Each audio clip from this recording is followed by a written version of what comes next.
velocidade epsilon, né? Então, nós temos uma estrutura de dois condutores e que, se eu submetê-los a uma diferença de potencial, né?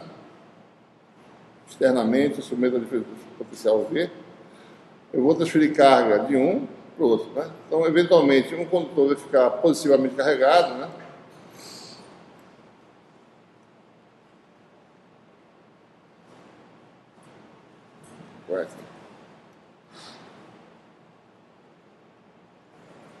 E o outro, né? Essa carga vai estar onde? Sempre na superfície do condutor. Porque todo o excesso de carga em um condutor fica na sua superfície. Então, tem a carga de superfície, cuja densidade é um ρS qualquer, certo? E no outro condutor, né, você vai ter uma densidade negativa, né? Você vai ter cargas negativas. O sistema está em equilíbrio, né? Estava com carga zero antes, você aplicou a diferença potencial, você ficou com mais Q no condutor positivo e menos Q no negativo, né?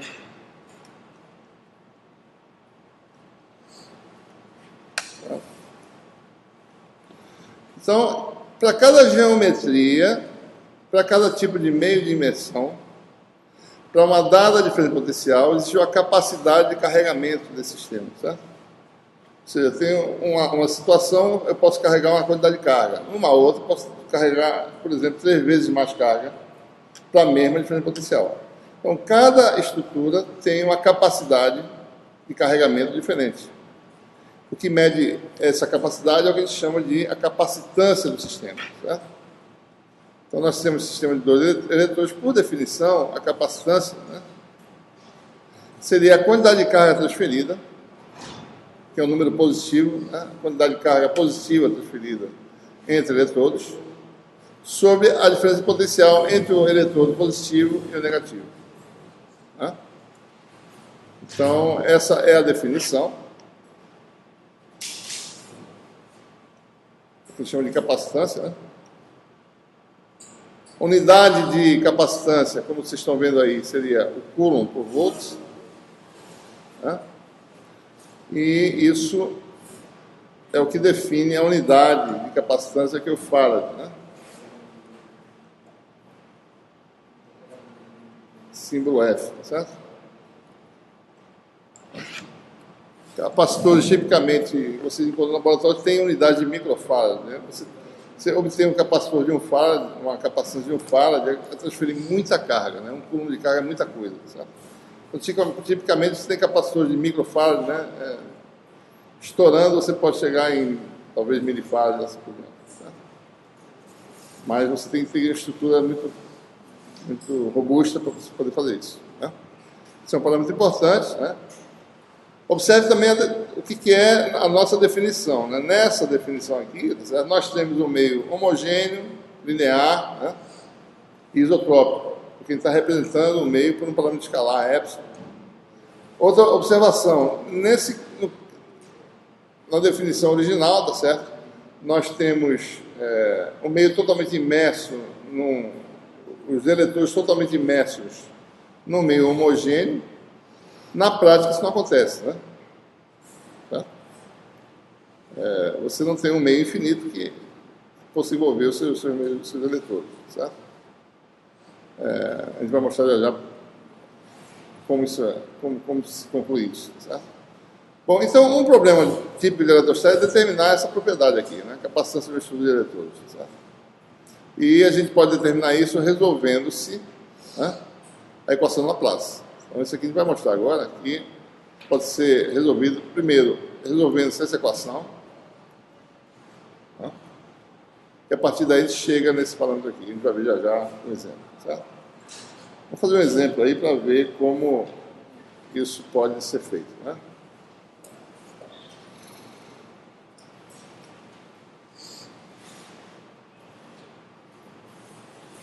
Vou separar aqui um exemplo, né? Vocês conhecem muito bem, de ver isso, esses capacitorzinhos no laboratório, né? Um capacitor de placas paralelas.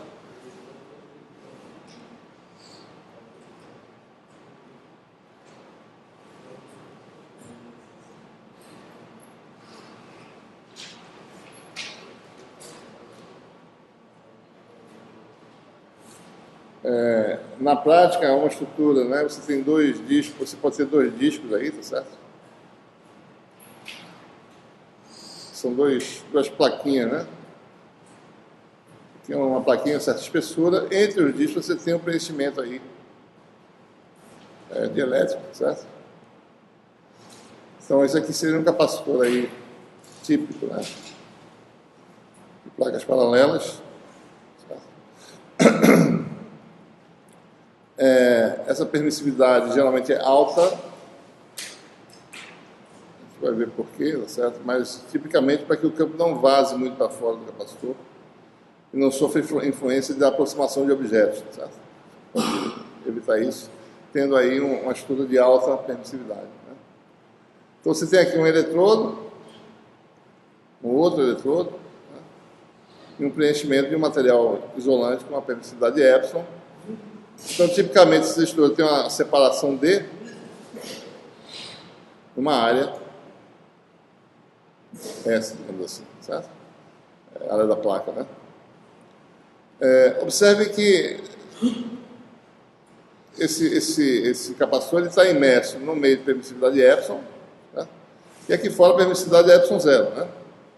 Então, ele não está imerso em um meio homogêneo, certo? Como a gente falou originalmente, né? Então, a solução, a obtenção da capacitância dessa estrutura, teoricamente, é complicado, não é simples. É um problema complicado de valor de fronteira, porque você tem que casar a condição de contorno na interface do cilindro, certo? Né? E você tem que resolver para o campo não só dentro, mas como fora também, certo? É um problema complicado.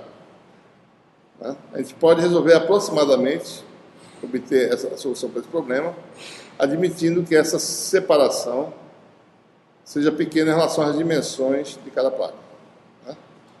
Então, a gente pode ter uma primeira aproximação para a capacitância de uma estrutura, e o resultado vai ser muito bom, tá certo? Se a permissividade for muito alta, né? E o confinamento, o vazamento de linhas para fora da estrutura for pequeno, né? Esse vazamento aqui de linhas, certo? Pode ocorrer, né? Certo?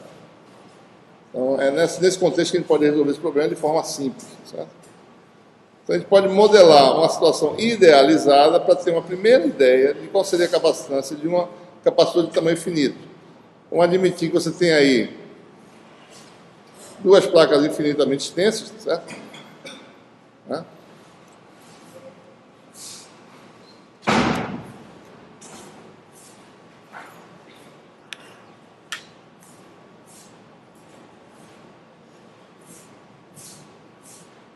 Estou pegando um pedaço dela. A Ctrl F, eu acho. A Ctrl F. Tem 2 placas aí, tá certo? Vamos medir que essas placas têm tamanho muito grande. Tá?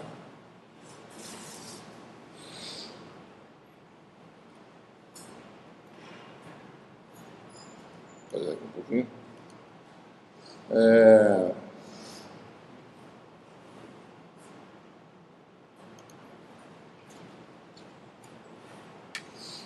Então, isso aqui é infinitamente extenso. Eu só estou terminando aqui, mas isso aqui vai para lá, tá certo? Vai para cá, né?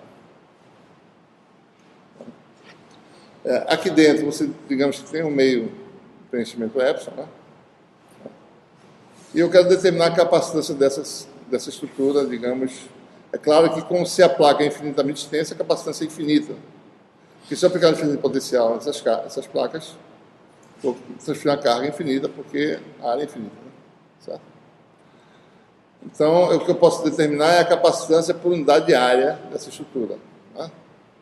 Daí, com esse resultado, eu digo, bom, se a área do meu capacitor prático é S, né? Então a capacitância vai ser aproximadamente o valor que eu obter aqui, certo? Pode calcular. Bom, como é que eu resolvo isso aqui? Bom, esse é um problema em que a densidade volumétrica de carga é 0, aqui dentro, né? Vamos colocar um sistema de coordenadas, porque, veja, para mim determinar a capacitância, esse capacitor está descarregado, certo? Eu tenho que aplicar, eu tenho que imaginar que eu esteja no laboratório, eu vou aplicar a diferença potencial entre os eletrodos, certo? Então, teoricamente, o que eu faço? Eu aplico V volts aqui em relação a